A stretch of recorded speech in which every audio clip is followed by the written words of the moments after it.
Jason Za is our sacrificial lamb. Dahil siya ang pinaka-easy target, siya ang matanda nga diabetison, haluson hindi na galing makalakad nga may asthma, pa-asthmatic pa ni sa gali.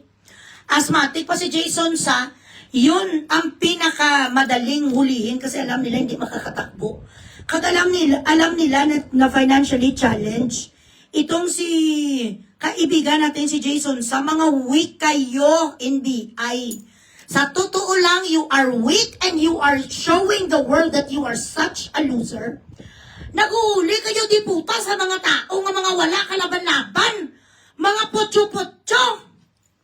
Ang inyong pinagkagidiskitahan, ang mga katulad nito sa retired broadcaster / journalist na si Jason Za na nagbigay ng ilang pride din sa Pilipinas. Ito lang ang kaya nyo ulihin, you di puta. Ito lang ang kakayanan mo, matibag. Wala ka na sa ibang puwersa. Ang power mo, ito lang si Sunsa. Nga pagkatapos, sinag-step ng ilang step papunta bilat sing Iloy sa headquarters, yung ginasma na sa ginasma, attack na sa spray na siya. Ang mga ganitong klaseng tao, dapat hindi nyo ni hinuhuli.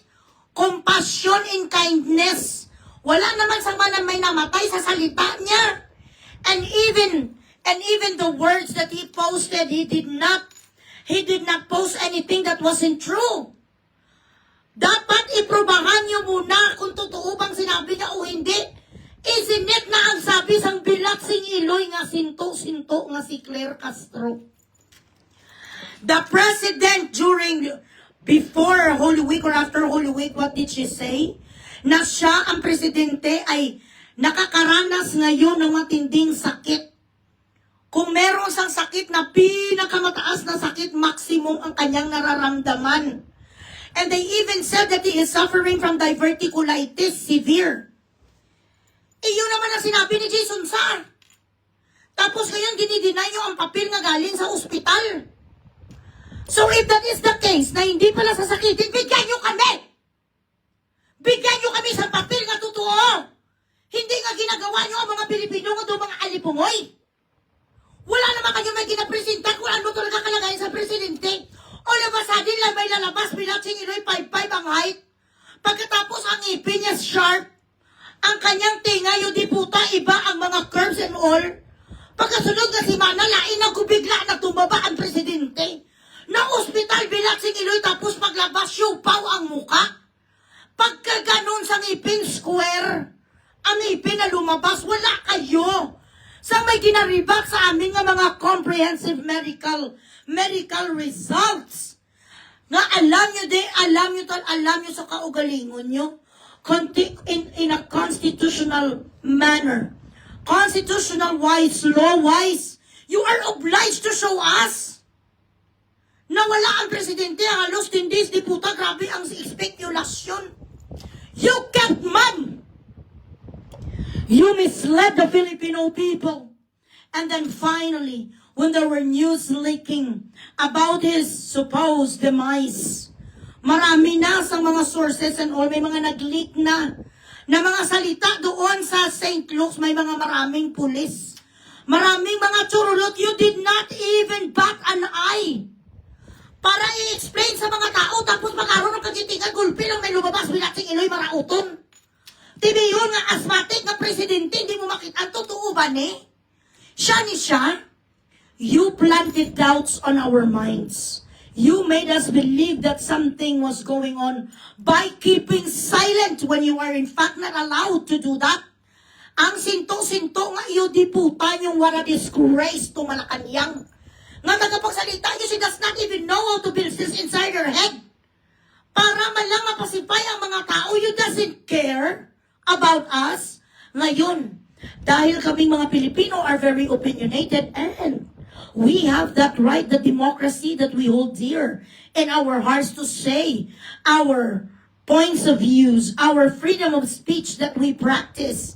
Meron kaming karapatan na para mag-express ng aming emosyon, ng aming mga naiisip. Putang ina, pati yan kukunin nyo sa amin. Ngayon itong si Jason Za, sumulat siya.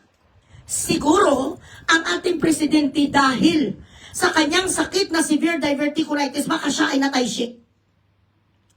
Baka siya kasi hindi sa pakita 10 days. What did you expect? Sa publiko, ano ang sasabihin? Kasalanan niyo to. Kung kami man ay nagsinungaling, ito ay dahil. Kung kami man sa mata nyo ay nagsinungaling. Kung kami man sa mata nyo ay nagsalita ng mga bagay na hindi angkop sa inyong naratibo, ito din ay dahil sa inyo. Mana-mana lang, Bilatsing Iloy. Si Saldico gani, sabi nyo Bilatsing Iloy nahuli sa saprag, wala naman. Pagkatapos yung diputas ang kumpisyon ni Martin Luther King nga si Histas Barabas Sudas, hindi nyo na pinapansin. Nasaan na ngayon? Ang tungkol sa blood control, puro kayo sarabutan. Natabunan na. Ang mga totoong isyo ang nakawan sa bayan, natabunan na. Tapos ito, dito kayo nagkukonsentrate Bilatsing Iloy. Sa maliit na bagay na katulad ni Jason sa Kalusun, makalakad o Pingguin na sa mag-step by step. Pagkatapos niya nag-walk by faith ng ilang minutos, nag-spray na siya, sumama ang pakiramdam ng matanda nga diabetison, nga tibihon, nga hindi man tibihon, asthmatic. Kasi meron siya sang spray sa kanyang bibig. This is what you can do. This is the best that you could do. To arrest people that are nobodies. Pero hindi niyo makuha ang diputa nga si Martin Luther nga nag-self-confess. I am not going to go down alone. I am not going to let you make me your fall guy. Wala may magawa si Matipag, daw lang sa. Daw gaukuhan sa daw, ipot ang Bilatsing Iloy nga talim babagaway sa may mo kay Martin Luther Yuta. Amo na kayabang mo. Hindi ka kapurma kay Martin Luther, ay Bilatsing Iloy. Ikaw, ombudsman, nga kapal din ang muka. Bakit hindi mo ni mauli-uli agad-agad? Akala ko mga mangkapay ngayarihan kayo. Lahat ng mga tao nga wala sa ikasarang sinyo, do isa nyo lang kawaran o arrest. Tapos kung sino man ang piskalya dyan, nga nagperma sang warrant aresto ni Jason Sakga Shabu ka, ano ang gintira mo nga Shabu, ma'am? Bakit nilagay mo doon Nobel recommended? Ano nga klase Bilatsing Iloy sang cocaine? Ang binigay sa iyo ng iyong amo na kung tutuusin ang RA nga nakalagay doon, yun di puta, illegal publication and that would constitute 6 months imprisonment. Bilatsing Iloy, do heinous crime bala doon nag-murder si Jason sa Nobel recommended. Ano na sa Grand Larceny? Ano ang kaso ni Jason sa'yo, di po tara beriordra ka kidnap or ransom? Hindi pwede nga magsabi kayo typo lang. What kind of people do you have in the Department of Justice if they could afford to have fucking error when they are fucking making a resolution? Ano ang klase ng mga tao sa korte Bilatsing Iloy sa Pilipinas? You got one job to do. Magsulat sang resolusyon kag ipatay sa sekretarya nyo and then you committed that fucking grave mistake. Bend the rules, bend the law, chupa the rules, backdoor, dog style the law. How could you afford to make such mistake and did not fucking review it? Na para hindi ma-confuse ang tao, and then the nerve of those people sitting in that fucking court to disseminate that information and give that fucking copy of warrant of arrest just to threaten Filipino people. That illegal publication is apparently a non-bailable case, which is wrong. Para lang ni panakot sa mga tao nga katulad natin na merong bibig. People who could not fucking stop telling the truth. Ginawa nila yun, apparently, ginawa nila yun knowing that they actually did it consciously, purposely. Hindi yung typo. How could you have to be a fucking idiot para gawin mo yung, pero kung ma-insist ka mo, na typo talaga, then you shouldn't be in the court. Anybody who could make this fucking huge mistake, a humongous mistake, misleading the world, misleading the Filipino people, na sabihin nyo non-bailable ang kaso ni Jason Sa, you gotta fucking resign. You do not belong in court. Kung ganun man lang pala kakatangang bilat sing iloy mo, bakit ka nasa korting diputa ka? Bumalik ka doon, papatag ka STL, gago, baligya ka sa ano, persbol, kaglas, kag mga ending.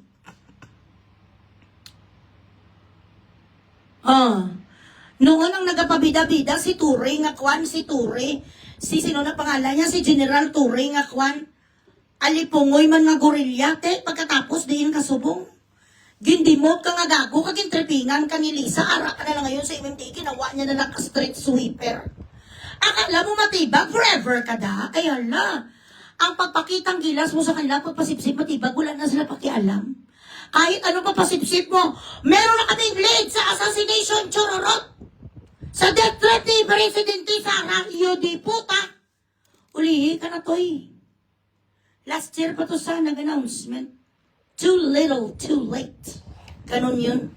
Nagago ka. Share the live, guys. Kita nyo, 1.6 na tayo, oh. So, to clear things up, the cases, or the two cases of Jason Son, na cyber libel, ang pagsabi niya, na may severe difficulties, napatay kay ka mo! Bilat si Eloy, ano kayang epekto, yun di porta! Sang isa ka opinion, sang isa ka broadcaster! Ha? Nagtumbalay ginang mga haligi, bilat si Eloy, sa mga kanyang, it went crumbling? Ha? It crumbled? Doon akala mo ba bilat si Eloy nakalabot yun di puta sa BBC? Na ang buong mundo ng kinarangkaran, ha? Ano ang sabi kay Sheena sa, may napito ko na ito sa, ang presidente sa Pilipinas, wala man ito naglapta sa bilog makalibutan, yung diputa, what damage did it cause? Ano ang scale ng damage did it cause? Para kayo magpulok-pulok? Ang uuwi sa mga bilaksing iloy, akaw sa amuto nga salita. Di sabi man ni clear nga gaga. Our president is right now is in excruciating pain. Kung meron ng pain na 1 to 10, nasa kanya na ang maximum pain. Siya ay hindi makakain at labis niyang dinaramdam na hindi siya nakapagpakita sa publiko dahil sa kanyang sakit na diverticulitis. Ito ay isang sakit kung ang iyong urna ay hindi lumalabas. Kung ikaw ay may tubol na hindi lumalabas. Kahit anong gawin ng ating presidente, na pagsuka ng kanyang tubol dahil ayaw lumabas sa kanyang boulevard of the broken dreams, mga kababayan, kaya siya ay nagkasakit dahil ayaw talagang lumabas ng kanyang tubol. Kung meron mang sakit na 1 to 10, sa kanya ay doon na siya sa pinakamataas, maximum pain. Yan ang sabi sa sekretarya mo nga alipungoy, Mr. President. Kung meron man sang dapat kabilat sing iloy nga ipapusas, ang gaga mo niyo. Ang gaga-gaga mo nga dapat siya marunong gumamit sang words. She could have just said everything is okay. He suffered from gastroenteritis, which everyone could possibly go through when you are always pressured and tense because of course he's the president of the Philippines. Dapat hindi mo kinsabi kung gusto mo talaga i-conceal. Kung anong kalagay sa presidente, ikaw ang nag-open sa can of worms. Gaga-gaga kang diputa, kang sinto-sinto, kamango. Sanay kasi siya sa radio station nga mga rubo-rubo lang wala. Pakinggan natin ang isang awit ngayon ng isa nating tagapagkinig na taga Lucena. Siya ay nagkaroon ng heartbreak dahil ang kanyang kasintahan ay nakahanap ng kapalit niya. Ang kantang ito ay binibigay natin sa masugid nating tagapakinig na si Lucita Soriano. Isang linggong pag-ibig para sa iyo. Balik ka na lang sa radyo, Clear. You do not belong in Malacanang. You are such a fucking disgrace. Hello, Ann Gallego. Ang stars yung damo-damuan yung bilat sa Iloy. Yun ang nangyari.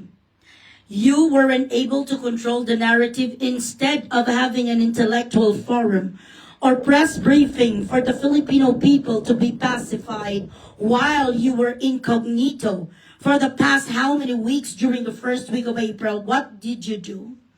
You let your stupid and moronic undersecretary play, I don't know, innocent, na parang ang drama nyo, Silence of the Lamb, then it pushed your constituents on their backs to insinuate and then waited for some information from different avenues. May mga sa ospital, may mga sa musine, marami nang nagsilabasan. Wala kayo sang iba nga dapat i-blame kundi ang mga gago mo nga mga Presidential Communications Office. Dahil kung sila ay well-trained kag mga batikan, high-caliber people who knows how to fucking manage public relations, you wouldn't be in this predicament, Mr. President. But apparently, you hired people who are incompetent. Kaya kung sana nag-hire ka sa mga bongga-bongga nga mga nanggaling sa mga AC Nielsen, mga tao nga took care of scandals of Tylenol before in San Miguel and Smart, you wouldn't be in this predicament. You wouldn't have this kind of narrative. Ang mga tao dapat ngayon hindi nawalan sa iyong tiwala kahit papano sa integridad mo. Kaso nga lang, ang hiring officer nyo dyan isang addict din. Kaya ayan, ang pinang-hire nyo puro din addictos. Share the life, Pilatsing Iloy ang stars. Mayo 1, tapos ang stars ko yung diputa, dulor. Ano ni man?